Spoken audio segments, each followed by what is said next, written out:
As everyone's supposed to stay home for the last year, I've been watching a lot of Netflix and Prime, although I'm still going to work. And recently, a sequel for Coming to America came out. Was it any good?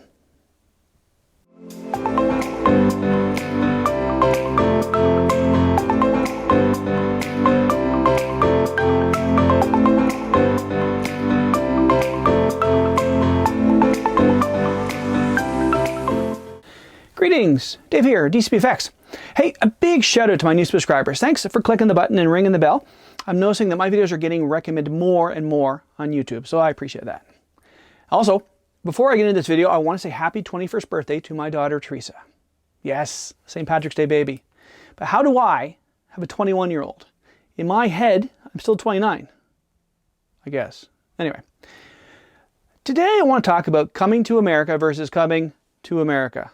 That was kind of lazy if you'd asked me on the naming of it. Now, this is going to get a little spoilery, possibly. So if you have a desire to watch it, I'll just pause here and you can stop the player.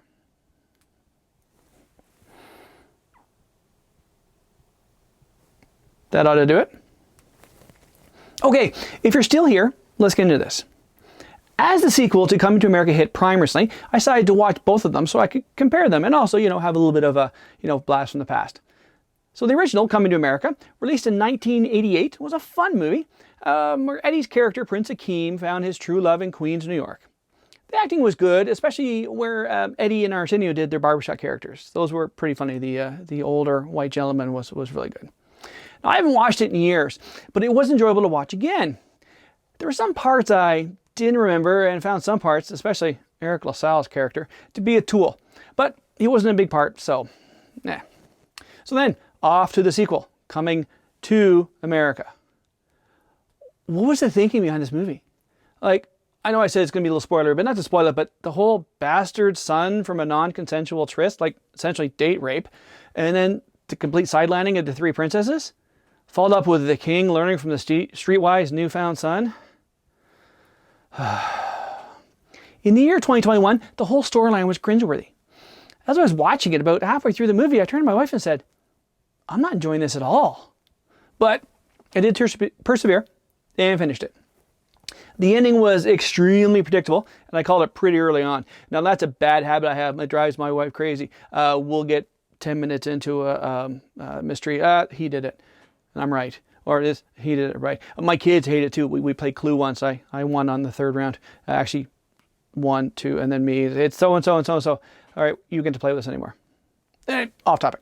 Now, one comment both my wife and I had said to each other was that, the wardrobe and the costumes were amazing. To which I just said, I wish they spent a little more of the budget on writers and less on the costumes. In the end, I would watch Coming to America again. The sequel? Probably not. But as an aside, I can't stand Leslie Jones or Tracy Morgan, as they just tend to play the same character over and over and over again.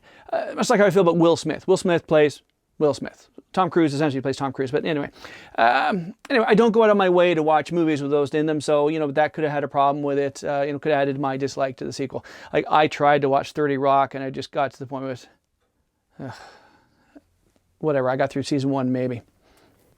So to wrap this up, I didn't pay for it. Well, I paid for Prime, but I didn't pay to watch this. And yet I still feel like I want my money back, or at the very least, the 2 hours back. Well, that's my take on it, but by no means am I telling you not to watch it. This is just my thoughts. And if you've watched my videos, things I talk about, I have different tastes, so maybe you'll like it. All I know is I didn't.